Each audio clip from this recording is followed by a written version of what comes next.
ఆషాఢ మాసంలోనే మనం గోరింటాకు ఎందుకు పెట్టుకోవాలి? అసలు గోరింటాకు అనే పదం ఎలా క్రియేట్ అయ్యింది? ఈ విషయం మీలో ఎవరికైనా తెలుసా? నేను చెప్తాను వినండి. గోరింటాకు అంటే గౌరి ఇంటి ఆకు. అది కాస్త గోరింటాకు అయ్యింది. గౌరీదేవి బాల్యంలో తన చెలికత్తెలతో ఆటలాడే సమయంన రజస్వలం అవుతుంది. ఆ రక్తపు చుక్క నేల తాకిన వెంటనే ఓ మొక్కు పుడుతుంది.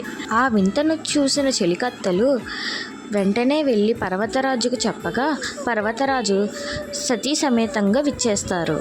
అంతలోనే ఆ చెట్టు పెద్దదై నేను సాక్షాత్తు పార్వతీదేవి రుద్రాంశతో జన్మించాను, నా వలన లోకానికి ఏ ఉపయోగం కలదు అని అడుగుతుంది.